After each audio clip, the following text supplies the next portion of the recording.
요 홀로거르라 책이 나왔을 때 이창호 목사님하고 아이빅 아트홀에서 북토크를 했던 내용을 중심으로 조금 더 이렇게 엑기스로 좀 졸였는데, 일단 좀 시간이 많이 간 관계로, 그리고 저한테 1시간 정도의 시간이 좀 주어졌는데, 그래서 좀 간략히 설명을 하면, 이 복음과 함께 고난을 받으라 라고 하는 이 책이 있습니다.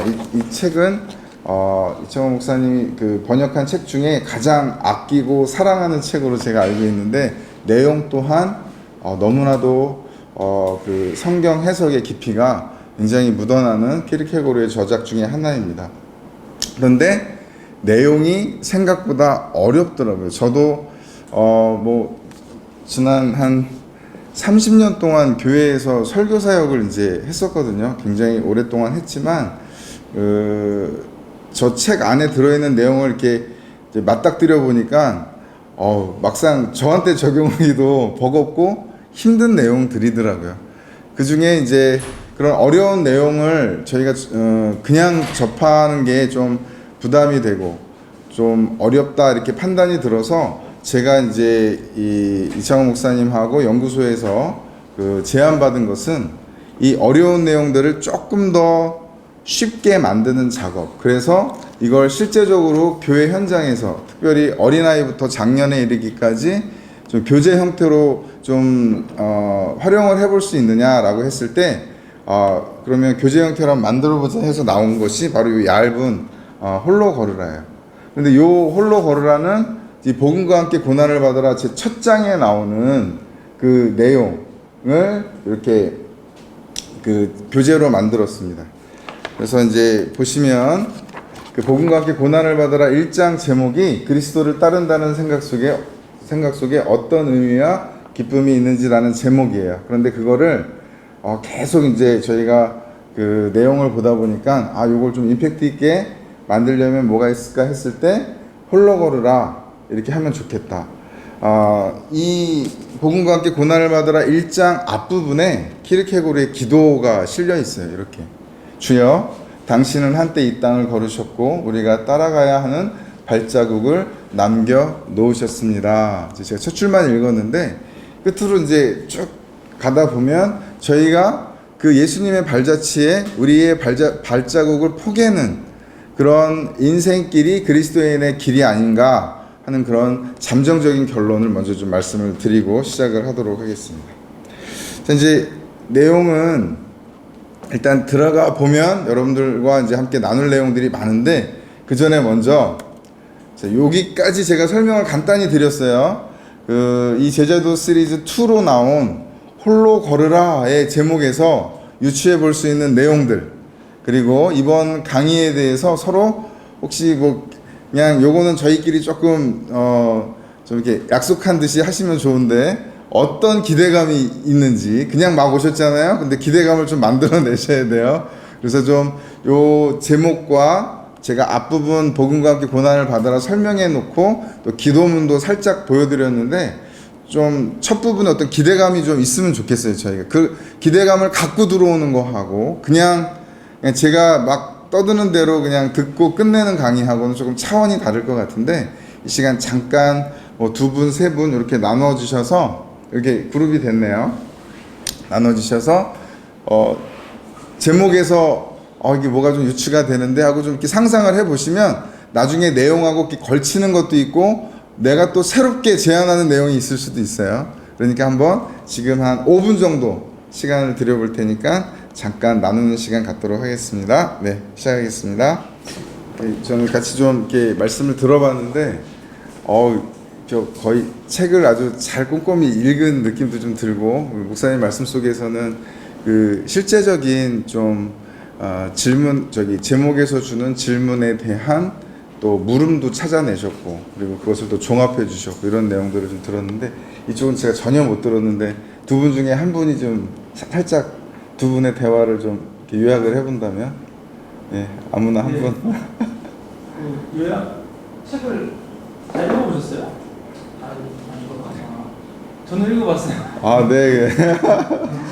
제가요? 네, 편하게 하세요. 그냥 짧게 대신. 기대감이 있습니다. 네. 이제 이제 예수 그리스도를 따르고 예수 그리스도의 길을 걷는다고 말하는데 제 길에서 예수 그리스도가 아까 발걸음이 겹쳐졌던 것처럼 예수님이 이제 드러났으면 좋겠다는 기대감이 있고, 그 기대감은 같은 말로 말하자면 진리가 성경 속에서 진리가 드러났는데 그 진리가를 제외한 많은 것들이 분리되고 그 비진리 것들이 사라지고 네. 진정한 기쁨, 정말 우리의 기쁨 예수 그리스도가 드러나는 것, 그거를 많이 기대하고 있습니다. 네. 귀한 그 나눔 감사하고요. 저도 이제 개인적으로 좀 기대감이 있습니다. 그러니까 어떤 기대감이냐면 제가 이전에 갖고 있었던 그 생각에서 이 내용들을 통해서 날마다 하루하루가 새롭게 다시 길을 떠나는, 새롭게 출발하는 그 항해자라는 노래처럼 나 오늘 이렇게 떠난다라는 표현을 좀 거기서 쓰고 있는데, 날마다 새롭게 주어지는 우리들의 삶이 그런 멋진 그런 여행길이 되었으면 하는 바람이 있습니다. 제가 그 성상벽 시인의 귀천이라는 그 내용, 그 시를 굉장히 좋아하는데, 우리 인생길을 소풍에 비유하더라고요. 그래서 만약에 우리가 그 걷는 길이 그 막 노동하는 길, 고생하는 길, 막 무덥고 힘든 사막의 길이면 참 힘들겠다. 그러나 오늘 주어진 나의 삶이, 나의 길이 피크닉, 도시락 딱 들고 가서 도시락 딱 까먹고 이렇게 멋진 거, 예쁜 거 보고 돌아오는 그런 길이라면 얼마나 좋을까 하는 상상을 하는데, 또 그런 기대감이 있으면 또 그렇게 되는 것 같아요. 그리고 우리가 오늘 이 강의도 조금 재미있게 끝났으면 좋겠습니다. 자, 우선은 요 내용이 좀 이렇게 제가 좀 정리를 좀 해봤는데, 우리 이창호 목사님이 이미 그 이제 같이 공저를 하긴 했는데 머리말에다가 엑기스를 다 넣어놨어요. 머리말만 읽어도 어느 정도 이 책이 방향이 이 방향이겠다 알 수가 있습니다. 어떤 우리 그 기독교의 핵심이라고 딱 그 키르케고르 말을 인용해가지고 그 길을 따라 걷는 것, 이렇게 해놨습니다.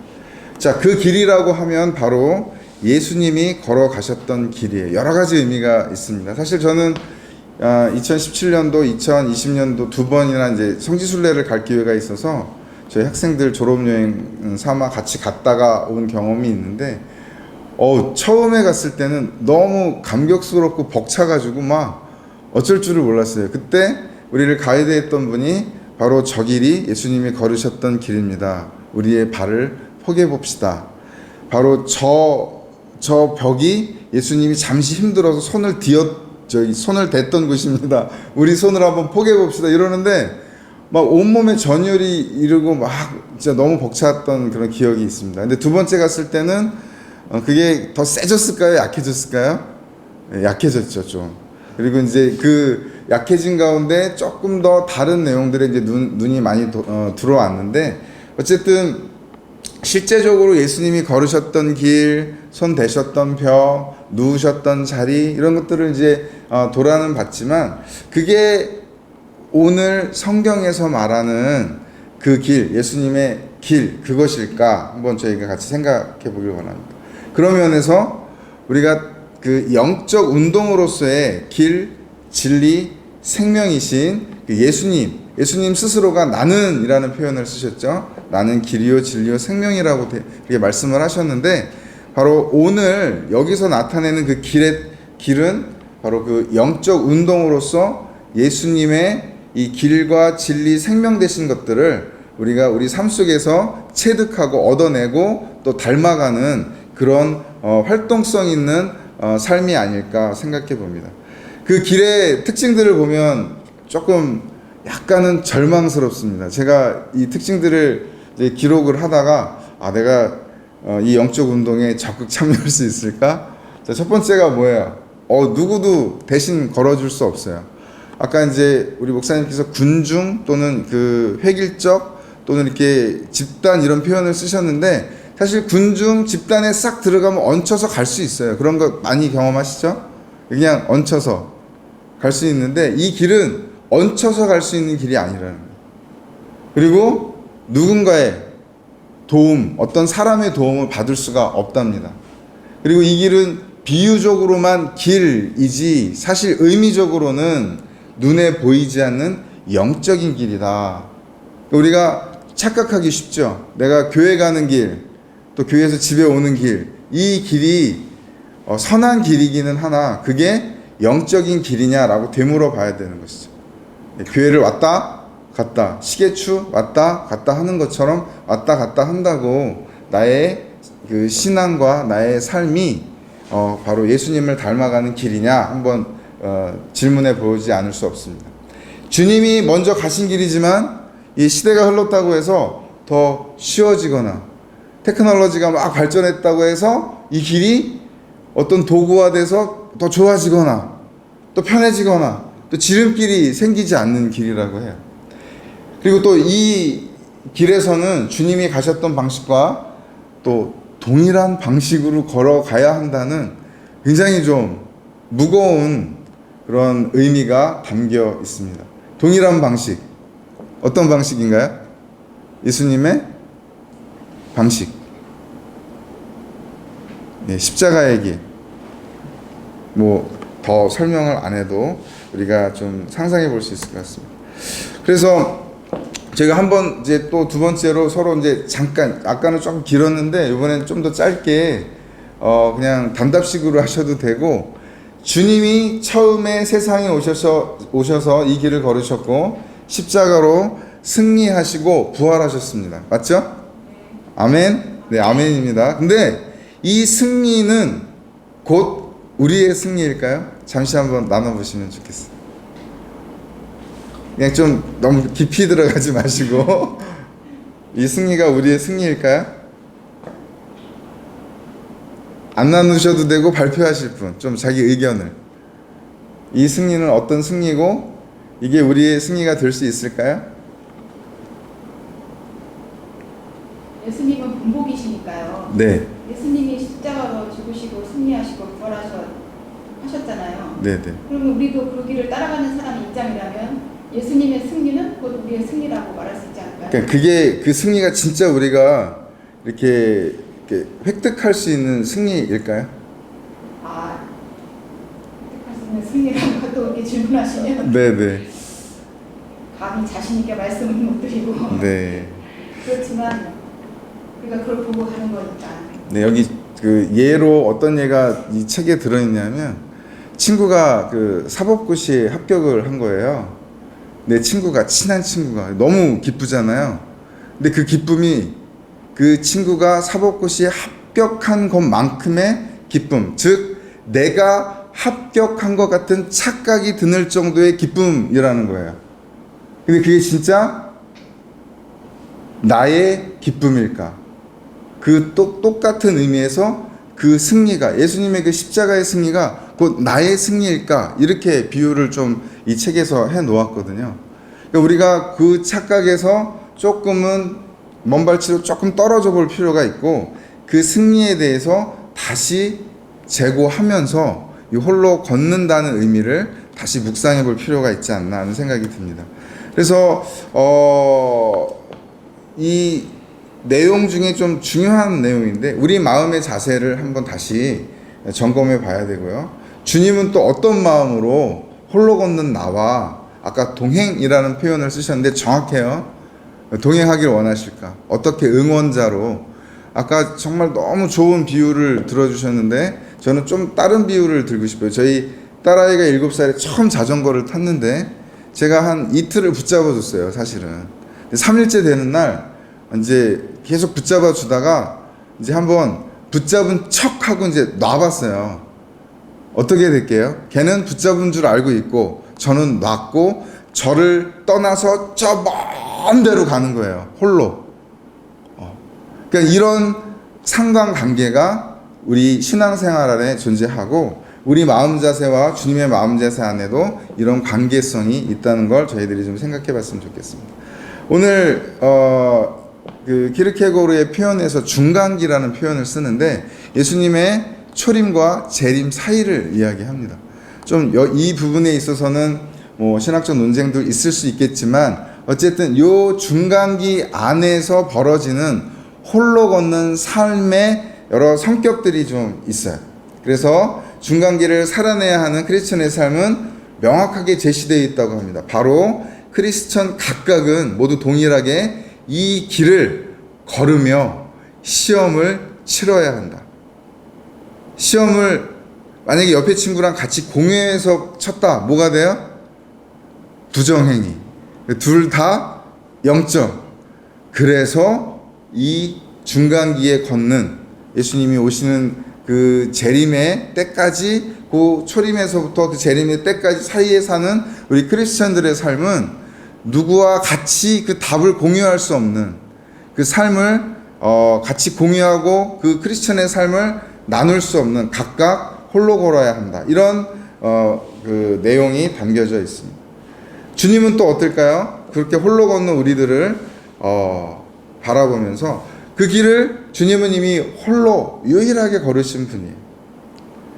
그리고 요한복음 12장 32절에 보면 주님이 이 지상에서 걸음을 걸으셨을 때보다, 다시 말해 그 제자들과 함께 거기서 그 3년 동안 공생애를 보내셨을 때보다 지금 우리를 바라보시는 그 눈길, 그 마음 안에 더 충만한 사랑이 있다고 우리 요한복음을 우리 인용해서 이따가 또 한번 더 확인해 보도록 하겠습니다.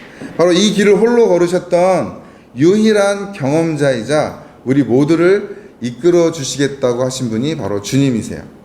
그래서 우리는 그 주님과 함께 동행이라는 표현이 맞지만 아까 표현한 대로 주님께서 우리를 바라보시고 우리를 이끌겠다고 하는 약속에 의지해서 우리는 또 이 땅에서는 현실적으로 이 땅에 발을 디딘 이상은 또 홀로 걸어야 한다. 이런 내용으로 우리가 이해해 볼 수 있습니다.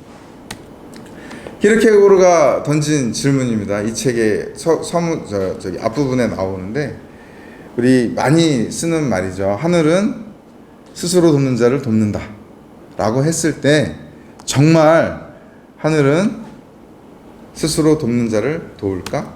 이 스스로 돕는다는 이 뜻 안에는 정말 노력하는 자에게 그 성공을 주고 어떤 일을 이루기 위해서 또 자신의 노력이 중요하다는 그런 뜻이 들어있고요. 성경에서도 많은 목사님들이 이 도움에 대한 시편 말씀과 마가복음 말씀을 인용해서 노력하십시오. 우리 스스로 우리가 열심히 노력하면 하늘이 돕습니다 라고 설교하는 것을 많이 들으셨을 거예요. 라고 했을 때 진짜로 하늘은 정말 스스로 돕는 자를 도울까? 여러분 어떠세요? 시간이 없어서 바로 넘어가도록 하겠습니다. 하늘은 주님을 닮아 자기를 부인하는 자를 도우신다. 이렇게 텍스트를 좀 인용을 해 보았습니다. 이게 이 홀로거르라 이 책의 2장의 자기 부인에 해당하는 내용인데요. 많은 내용을 우리가 이야기해 볼 수 있지만 아까 저기 제가 본문 나왔죠. 여기 요한복음 12장 32절에 보니까 내가 땅에서 들리면 모든 사람을 내게로 이끌겠노라 라고 약속을 하셨어요. 이게 무슨 말이에요? 십자가 사역 마치시고 부활 승천하시고 이제 우리를 떠나버리셨어요. 그렇죠? 안타깝게도. 네. 근데 요 떠나버리신 요 현상도 우리가 조금 더 생각하면 여러 가지로 생각해 볼 수가 있어요. 왜 떠나셨을까요? 같이 계시면 얼마나 좋아요. 그렇죠? 너무 든든하지 않겠어요? 아빠가 계속 저기 자전거 붙잡아 주면 더 안정감이 있지 않겠어요? 그렇죠? 아가가 계속 엄마가 손을 붙잡아 주면 아장아장 걷는데 무릎도 안 깨지고 머리도 안 다치고 좋지 않겠어요? 근데 왜 그걸 놔야 하고 왜 그 자전거 안장을 놔야 하고 예수님은 왜 우리 곁을 떠나셔야 했는지 한번 우리가 생각해 볼 내용이 아닌가 싶습니다. 자, 여기에서 주님께서 하신 이 약속은 어떤 것이 전제되어 있냐면 우리와 함께 하지 않는다는 전제가 이 안에 들어있어요. 말씀 속에 들어있죠? 그쵸? 그러나 우리는 아까 그 머릿말에서도 중간 내용에서도 보셨지만 주님의 마음, 어떤 마음이세요? 하늘에서 계속 우리를 응원하고 계시죠? 그쵸? 이 약속을 붙들라고 계속 응원하고 계세요. 그리고 동일한 방식으로 너도 너의 길을 걸어야 한다라고 말씀을 통해서 계속 말씀을 하고 계세요. 그래서 우리가 여기서 필요한 것이 그 제자도의 의미를 정의하는 거예요. 제자도. 예수님의 제자들, 그리고 또 우리 말씀을 근거로 해서 우리 역시 크리스찬, 예수님께 속한 사람들, 이게 바로 제자입니다. 라고 했을 때 이 제자도의 의미도 조금 우리가 좀 살펴볼 필요가 있습니다. 여기서 이끌겠노라 라고 말씀을 하셨을 때 지금 이미지로 보이시죠? 뭐가 나왔어요? 자석이 나왔고 쇳가루가 나왔어요. 자, 좀 은유를 좀 해보죠. 유추를 좀 해봅시다. 내가 자석일까? 아니면 내가 쇳가루일까? 쇳가루. 근데 우리의 삶 속에서 가끔씩 우리가 좀 정신 차려보면 내가 자석이 되고 싶어요? 쇳가루가 되고 싶어요? 네, 대답 안 하셔도 잘 알아요. 근데 실제로 우리가 자석이 될 때가 있어요. 자석이 돼요. 돈이 많다든지, 예, 그 권세가 주어진다든지, 그렇죠? 명예가 주어질 때는 자석이 되어버립니다. 내 주변으로 착착 사람들이 아주 질서정연하게 모여들어요. 자, 여기에서 우리가 바로 생각해 보아야 하는 것이 이 철가루의 그 일련의 모양. 자, 주님을 자석으로 뒀을 때의 현상과 나를 자석으로 뒀을 때의 현상이 여기서 좀 우리가 이해해 볼 수가 있는 현상입니다. 이 보이지 않는 자기장, 주님은 눈에 보이지 않지만 아까도 말씀드렸지만 우리를 계속 응원해 주시면서 주님이 이끌고 계시다는 이 믿음 안에 들어오는 것. 근데 이것이 누구에게만 이 영향력이 있느냐? 바로 주님과 동일한 방식, 자기를 부인할 때만. 여기 십자가의 의미가 들어갑니다. 이렇게 해서 주님의 이끄심과 자기장의 이 이야기를 통해서 우리가 어떻게 이끌림을 받아야 하는지, 그리고 이끌림의 이 속성이 뭔지, 주님은 어떤 방식으로 우리를 이끄시는지 이해했으면 좋겠어요. 자, 일단 또 이제 한 세 번째로 이제 저희가 토의를 좀 할 내용인데요. 요거는 좀 대화를 나누면서 가보도록 하겠습니다. 자, 우리가 아까 제자도에 대해서 이야기를 했습니다. 조금 짓궂은 질문일 수도 있는데, 주님 가신 길을 홀로 걸어갈 때 우리는 제자가 된 것일까요? 아니면 제자가 된 후에 그 길을 홀로 걷게 되는 것일까요? 이런 질문인데, 저는 사실 이 질문을 원래는 제자가 되고 크리스천이 되는 걸까요? 크리스천이 되고 제자가 되는 걸까요? 라고 했다가 조금 말이 좀 어려울 것 같아서 이렇게 쉽게 풀어봤는데, 하여튼 똑같은 의미입니다. 한번 그냥 서로 좀 대화를 나누시면서 한번 제자라고 하는 의미, 그리고 우리가 이끌림 받는다는 의미에 대해서 한번 같이 좀 이야기를 잠깐 나누고 다음 내용으로 좀 넘어갔으면 좋겠습니다. 네. 저희가 사실은 성경에 나온 텍스트를, 거기에 나온 그 단어들, 워딩들을 이제 조금 떠올리실 필요는 있어요. 네. 진정한 제자와 거짓 제자가 있을 수 있잖아요. 그렇죠? 그런 그 구분이 되는 기준을 저희가 좀 확인하려고 하는 거예요. 지금 제가 시간이 없어서 미리 여기는 답을 어떻게 냈다 그러셨는데 어떻게? 여기 선생님 못 낸 거 저는 냈거든요. 아, 포기했어요? 포기할 내용은 아닌데. 네, 우리 사모님. 저는 이렇게 됐어요. 네. 근데 한 제자는 예수님을 팔아 넘기고 자살해서 죽었단 말이에요. 네. 그리고 11제자는 결국 예수님 십자가 상에서 저주하고 부인하고 다 갔어요. 네. 결국 예수님 홀로 남으셨어요. 네. 근데 이제 지난번에 이창 목사님하고 대화 중에 그럼 베드로는 언제 거듭났냐 이렇게 얘기할 때 그 예수님이 3번 질문하셨잖아요. 네, 네. 이 사람들보다 그때 거듭났다고 하더라고요. 음. 근데 저는 마가다라방의 그 회개를 통해서 거듭났다고 저는 지금까지 생각하고 왔었거든요. 네. 그래서- 강림, 성령 강림했을 그때 때. 그 회개 있잖아요. 네, 네, 네. 그래서 그때 그런 회개와 거듭남의 역사를 통해서 그때 진정한 베드로가 네. 주님의 제자의 길을 가서 결국에는 홀로 걸었고 수비하는 그 지점까지 이르렀거든요. 네. 그렇기 때문에 저는 제자가 되는 게 그 길을 홀로 걸을 수 있지 않는가 네. 그렇게 생각해요. 자, 이제 너무 감사합니다. 또 좀 이야기하실 것 있으시면 해주시고. 설명이 너무 잘 되시긴 했죠? 네. 자, 이제 이 본문을 좀 봐야 되죠, 저희가. 마태복음, 누가복음에 각각 이러한 내용들이 나와요. 우리가 그 크리스찬, 예수님에 속한 자, 예수님을 따르는 자에 대한 의미를 설명할 때 제일 많이 인용하는 건데, 저는 마태복음에 나온 요 내용을 근거로 누가복음을 더 구체적으로 이제 세심하게 쳐다보면 하나의 단어가 좀 등장하죠. 날마다라는. 그러니까 제가 요번에 신간에서 제가 사실은 며칠 전까지만 해도 이거를 그냥 인용하고 끝내려고 그랬어요. 그런데 최근에 그 들의 백합과 공중의 새라고 하는 그 책을 그 소개를 하는 내용에서 책을 제가 좀 봤거든요. 거기서 깨달아 알았어요. 제자는 그리고 크리스찬은 날마다 시작하는 거지 쭉 되는 게 아니더라고요. 쭉 되는. 다시 말해 들의 백합하고 공중의 새에게서 얻을 수 있는 교훈은 오늘이라는 교훈이랍니다. 오늘 우리에게 주어진 한 날, 그 날에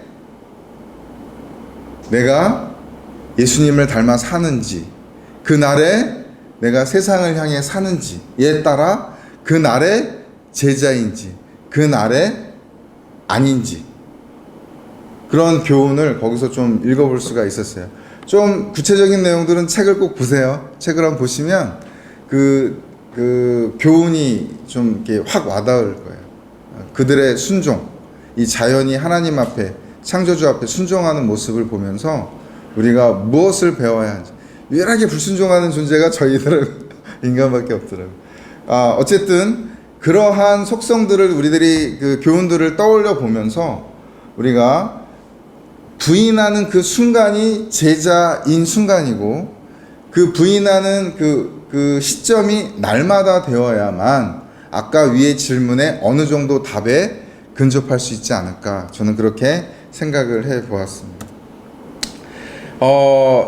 계속해서 우리가 따르는 사람들이잖아요. 예수님을 따르는 사람으로서의 크리스찬이라고 불리워지고 있고, 그 따라감을 통해서 우리가 홀로 걸을 수도 있는 것이고, 그렇죠? 예수님의 길을. 그런데 여기서 중요한 또 내용이 하나가 나와요.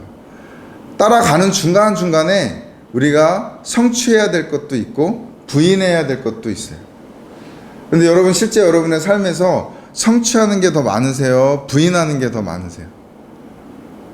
나 밥 안 먹을래. 아니야, 나 밥 먹을래. 쉽게는 거부하는 게 많으세요? 먹는 게 더 많으세요? 먹는 게 훨씬 많죠, 저희가. 그런 맥락에서 우리의 인생 속에서 우리한테 주어진 삶에서 그 자기 성취, 다시 말해 자아 실현의 방향으로 상향성으로 가고 있는지, 자기를 부인함으로 하향성으로 가고 있는지를 생각한다면 또 기준점이 하나 더 생기는 거예요. 자, 이 책 안에 저를 완전히 흔들어 깨웠던 충격적인 그런 이야기가 하나 들어 있었는데요. 바로 교회 안에 이방인이라는 표현이에요. 여기 오신 분들은 적어도 이 제목에서 그래도 좀 생각이 좀 거의 비슷하게 좀 이렇게 공유되실 수 있을 것 같아요.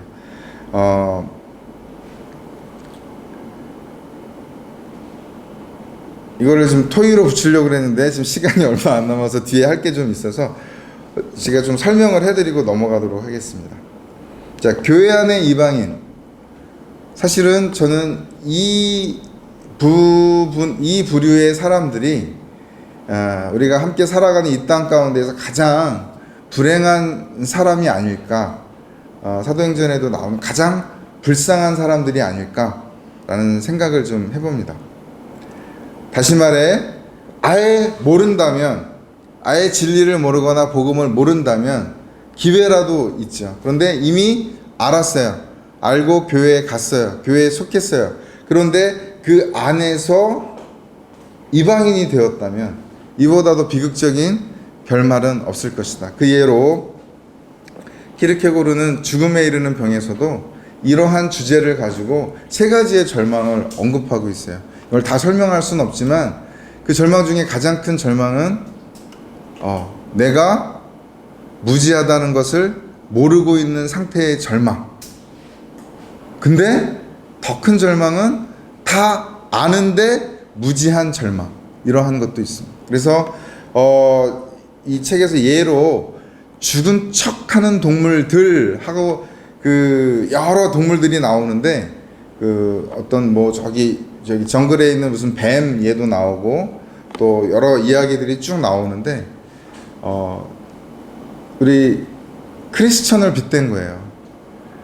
자, 이제 조금 평안하고 먹고 살만하고 좀 재정적으로 여유가 있어요. 그러면 이제 교회에 가서 좀 이렇게 이렇게 어깨에 힘도 좀 주고 봉사도 하고 헌금도 하고. 그런데 그런 것들이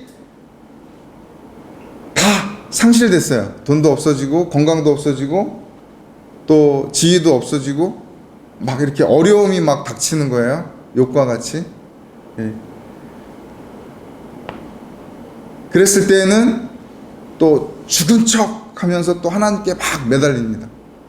근데 다시 또 그렇게 매달리고 죽은 척 하고 있다가 하나님 전 죽었어요. 전 자기 부인을 했어요. 하고 있다가 또 재정적으로 풍요로워지고 건강도 회복되고 또 지위도 얻었어요. 그럼 또 가서 어깨에 힘줍니다. 자, 이러한 예가 나오는데 이 죽은 척하는 동물 이야기를 통해서 우리가 교회 안에서 세속적인 가치를 버리지 못하는 그리스도인들의 그 비극적인 결말을 이 책에선 예로 들고 있어요. 또 한 가지의 자기 부인의 예가 나옵니다. 우리 안중근 의사 다 아시죠? 독립운동. 예, 이또 히로부미를 우리 민족의 그 원수인 그 일본 그 총독을 암살을 하고 본인도 이제 결국에는 죽음을 맞이하는데 이러한 순수한 인간적인 희생이 있어요. 이걸 또 순수한 인간적인 자기 부인이라고 부르는데, 그러나 예수 그리스도의 십자가의 죽음, 다시 말해 기독교적인 자기 부인, 어떤 차이가 있을까요? 이거는 토의를 하도록 하겠습니다. 그래서 우리가 영웅과 안중근과 같은 민족적 영웅과 그리스도와 그 죽음의 그 차이, 그리고 그 두 가지의 자기 부인의 차이를 우리 한번 잠깐 요것도 시간을 많이 안 드리겠습니다. 한 5분 정도 좀 이야기를 나누었으면 좋겠습니다. 네, 한번 그래서 우리가 기준점을 좀 잡아보려고 합니다. 홀로 걸을 때 홀로 걷는다는 의미가 나한테 어떻게 적용이 됐을 때 바로 적용이 되는지 그 자기 부인이라고 하는 의미를 통해서 기준을 한번 잡아보도록 하겠습니다. 한번 토의를 좀 해주시면 좋겠습니다. 다 나온 것 같은데. 네, 감사합니다. 다 나왔습니다. 정리를 해주시면 좋겠습니다. 여기도 한마디씩 해주시고. 저는 정리 담당이 아니에요. 저는 짧게. 네, 알겠습니다. 해주시죠.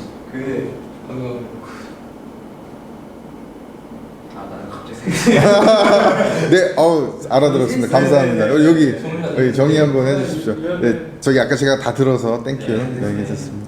자기 부인이 이제 중요한데 네, 그런 하나님 인정하는 그런 남들이 알아주지 않더라도 하나님의 진정한 상급이 있고 칭찬이 있고 위로가 있는 그런 자기분, 예수님을 닮은 자기분, 그런 거를 따라가야 되는데 그때 우리는 쉽지 않다는 사실. 예수님 받았던 그런 조롱을 겪게 되고, 근데 그런 것조차도 우리가 하나님께 감사하다고 고백해야 되고, 네, 그렇게 고백할 수 있게 도와주시는 분이 하나님이고 그분이 위로가 되지 않는 그런 얘기를 들었습니다. 자, 이렇게 충분히 좀 막 생각을 하셨잖아요. 제가 아주 더 혼란스럽게 만들어 드릴 거거든요. 그 사이에 뭐가 들어가냐면 순수한 인간적인 자기 부인, 자기 그 헌신, 자기 희생, 그다음에 예수님의 자기 희생 사이에 하나의 희생이 더 들어갑니다.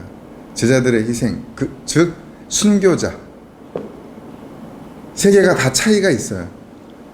그 제자들의 순교의 그 희생과 예수님의 희생은 또 어떤 차이가 있을까요? 설명할 수 있을까요? 아, 못 들으셨어요?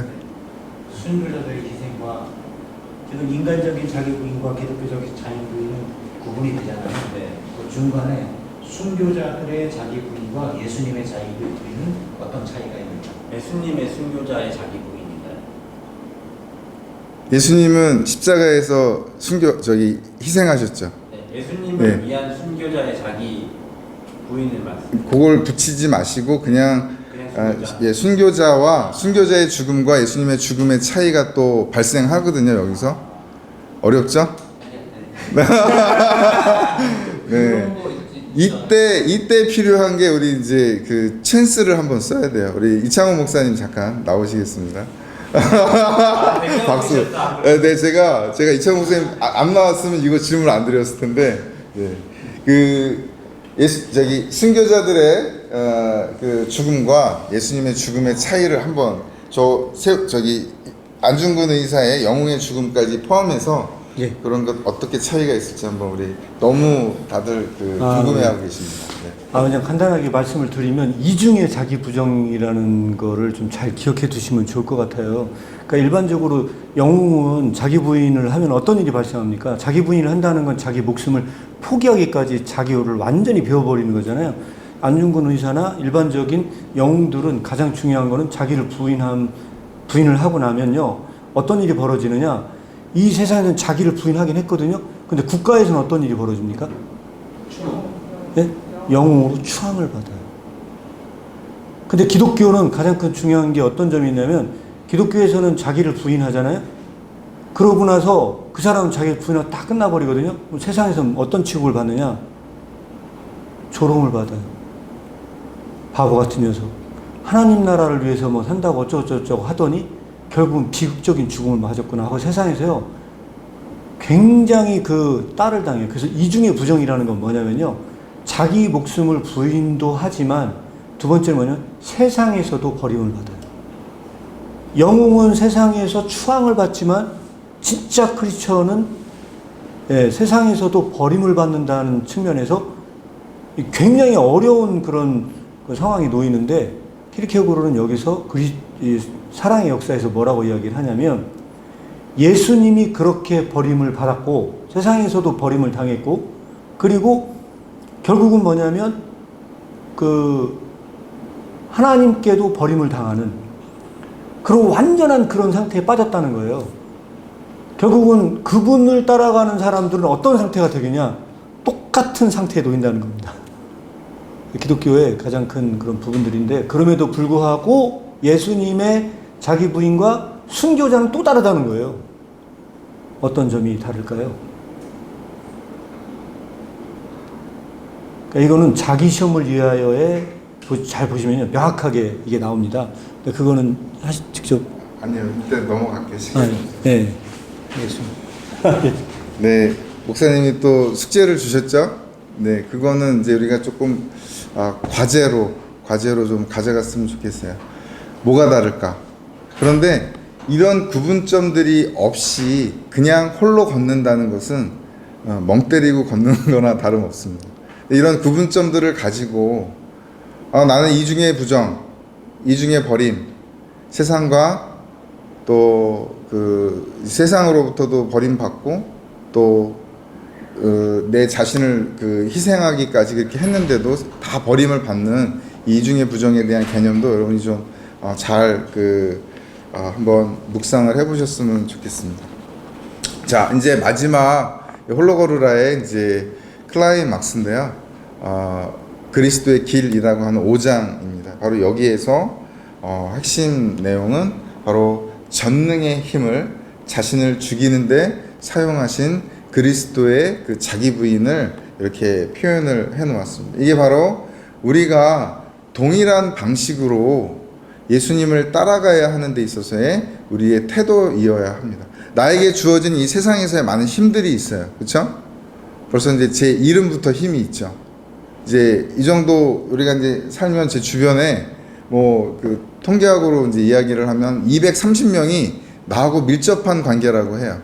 그러니까 제가 탁 움직이면 230명이 영향을 받는다고 해요.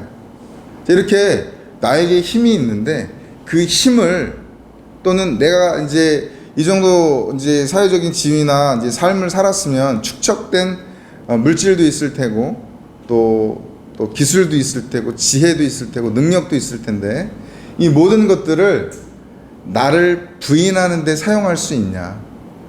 우리가 홀로 걷는 데 있어서의 또 하나의 기준이 되는 것이죠. 그래서 우리가 이제 그 오늘을 살아가는 성도로서의 그 삶 속에서 우리가 날마다 말씀을 보고 또 하나님 뜻대로 살아가기를 원하는데 이 말씀이 검으로 비유되어 있잖아요. 바로 이 말씀의 검은 다른 사람을 푹 찌르는 데 쓰는 게 아니고 이 말씀의 검은 나를 향한다. 이게 제가 이 책을 통해서 가장 감명 깊게 받았던 그런 교훈이었습니다. 그래서 페이지 47페이지하고 페이지 81페이지, 82페이지에 나오는 내용인데 이 두 텍스트에 나오는 함의가 집약된 내용이 바로 그 말씀의 검은 나를 향한다라는 그런 의미가 담겨 있습니다. 제가 텍스트 하나만 좀 읽어드릴게요. 그러나 이 시간 누구를 비난하지는 맙시다. 우리가 이제 쭉 홀로 걷는 이야기들을 했잖아요. 그래서 이제 기준점도 생겼잖아요. 진짜 제자로서의 그 길에 들어섰잖아요. 그랬을 때 이 시간입니다. 그거에 들어섰을 때 누구를 비난하지는 맙시다. 너는 왜 그 길로 못 들어와? 너는 왜 홀로 걷질 못해? 하지 맙시다 라는 뜻이에요. 각자는 오직 자기 자신만 판단합시다. 왜냐하면 이런 관심, 즉 진정한 믿음을 소유했는지 안 했는지에서 다른 사람을 판단하기 원하는 것은 이 세상에서 자신의 안전을 획득하기 위한 또 하나의 시도일 뿐이기 때문입니다. 저는 여기에서 좀 많이 깨졌습니다. 사실 제 자아가 조금 부인되는 이 동력을 저는 이 텍스트에서 얻었거든요. 그래서 같이 좀 이 내용을 좀 보았으면 좋겠고요. 그래도 좀 우리가 좀 성경에 좋은 예가 있죠. 아브라함 이야기가 나와요. 아브라함에 대한 그 기록 중에 히브리서 11장 15절에서 16절 보니까 저는 이 본문을 이렇게 깊이 묵상해 본 적이 없었어요. 이 책을 접하기 전까지는. 여기 보니까 그들이 나온 바 본향을 생각하였더라면 돌아갈 기회가 있었으려니와 그들이 이제는 더 나은 본향을 사모하니 곧 하늘에 있는 것이라. 이러므로 하나님이 그들의 하나님이라 일컬음을 받으심을 부끄러워하지 아니하시고 그들을 위하여 한 성을 예비하셨느니라. 이게 종합이 되는 거예요. 그냥 이 본문에서 우리의 홀로 걷는 이 삶, 그리고 우리가 믿음으로 향하고 있는 그 곳, 그 본향, 내 육신의 땅의 본향이 아닌 하나님의 나라, 그 더 나은 본향을 내가 각성한 순간, 내가 믿음으로 받아들인 순간, 그 길에 그 영적, 아까 운동이라 그랬죠? 그 운동으로서의 그 워킹을 시작한 순간, 이러므로가 나와요. 이러므로. 여기서 하나님이 그들의 하나님이라 일컬음을 받으심을 부끄러워하지 아니하시고. 와, 전 여기서 완전히 깨졌습니다. 내가 진정한 크리스찬이 되는 것, 아까 날마다의 표현이 나와 있죠.